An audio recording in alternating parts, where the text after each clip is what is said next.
Donald Trump links Tomahawk missiles for Ukraine to the end of the war. U.S. President says he could approve the transfer of Tomahawk long-range missiles to Ukraine, but only if Russia refuses to end its invasion.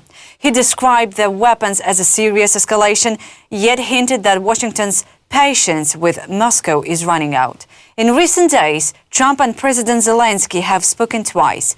The Ukrainian leader confirmed that discussions on additional weapons, including Tomahawks and Patriot air defense systems, are ongoing. He says Kyiv is awaiting for a final decision from Washington. Zelensky stressed that if such missiles are supplied, Ukraine will use them strictly against military targets. He also told Trump that defeating Russian aggression requires two things: stronger air defense and long-range precision strikes. Both leaders agree that the situation in Ukraine remains more critical than in the Middle East and that the pressure on the Kremlin must intensify until Moscow ends its war in Ukraine. I just spoke with President Trump for the second time in recent days. We are working closely with the United States to strengthen ourselves, our air defense, all our defensive capabilities, primarily Patriots, other systems, as well as our active operations and long-range capabilities. We see and hear that Russia fears the possibility of the United States providing us with Tomahawks.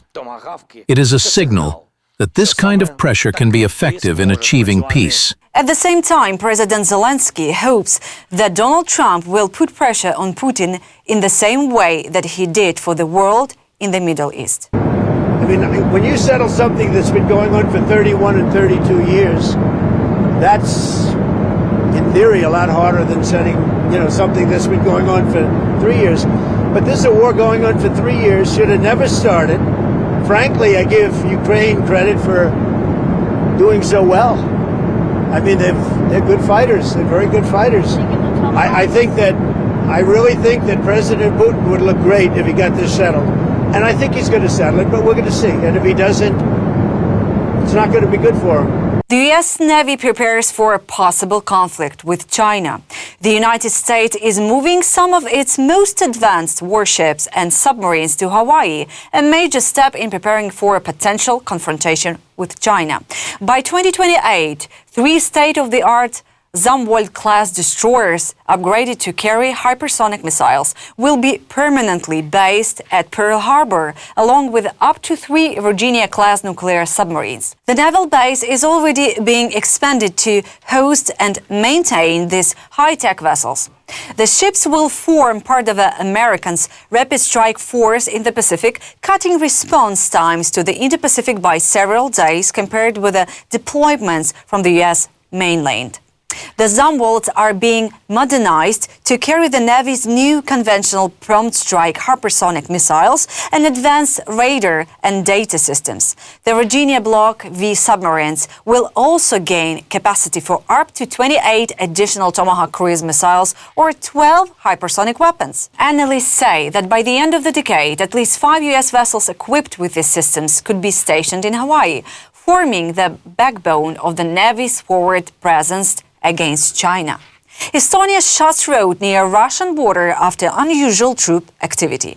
Estonia has temporarily closed access to a small road that crosses Russian territory known as the Satsebut after border guards spotted a group of Russian soldiers standing directly on it. Officials says about 10 armed troops were seen, prompting immediate safety measures for residents. The area used daily by Estonian drivers remains off limits. Interior Minister Igor Taro confirmed that the Russian soldiers have since left and the situation is calm. He stressed there is no direct threat of conflict and the Estonian armed forces continue to monitor the border closely. The foreign minister also urged calm, saying reports of rising tensions on the Estonian-Russian border are exaggerated. The Satsebut, a narrow stretch of a road that briefly crosses Russian territory, has long been a symbol of how close and sensitive the two countries' borders can be. NATO has started large-scale nuclear drills involving about 2,000 troops and more than 70 aircraft from across Europe. For the next 2 weeks, fighter jets and bombers will conduct training operations over the North Sea, operating from air bases in the Netherlands, Belgium and the United Kingdom and Denmark. Germany has sent Tornado and Eurofighter jets, some of them capable of carrying American nuclear bombs stored in Europe.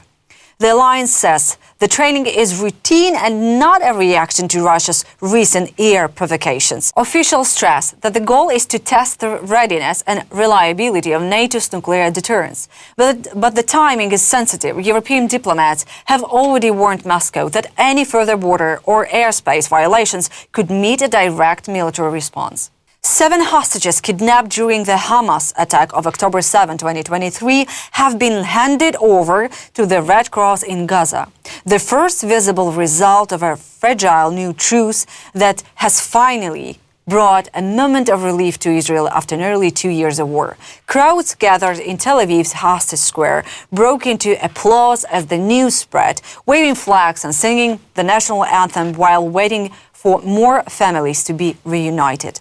Local journalists report that the second group of hostages may be released later today in southern Gaza.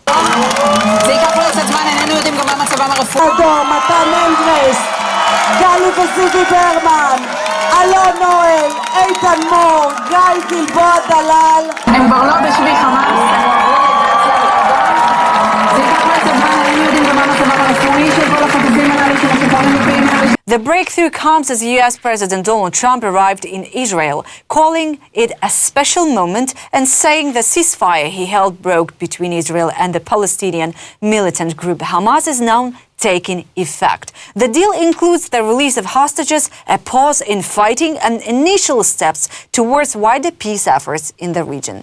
Hamas has confirmed it still holds around 20 Israeli hostages alive and is ready to release them under certain conditions. For Israel, this exchange is the first sign that diplomacy, after years of rockets, airstrikes, and shattered truces, might actually be working, even if only for a few days. I think people are going to behave. Everybody knows their place. It's going to be great for everybody. It's going to be great for the surrounding countries, Arab, Muslim, all of them. It's going to be great for Israel. Everybody is happy. And I think it's going to stay that way. Poland says it has spent the past decade quietly preparing for a possible war with Russia, while much of Europe was still asleep. According to the Wall Street Journal, Polish military leaders began strengthening the country's defenses right after Russia's first invasion of Ukraine in 2014.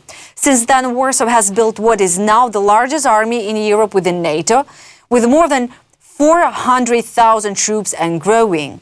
This year, Poland increased its defense spending to 4.7% of GDP, the highest among all NATO members. Billions have been poured into buying US-made tanks, fighter jets, and missile systems. Officials say that 2022 full-scale invasion of Ukraine only confirmed what Poland had long warned about, that under dictator Putin, Russia seeks to restore its old sphere of influence in Eastern Europe.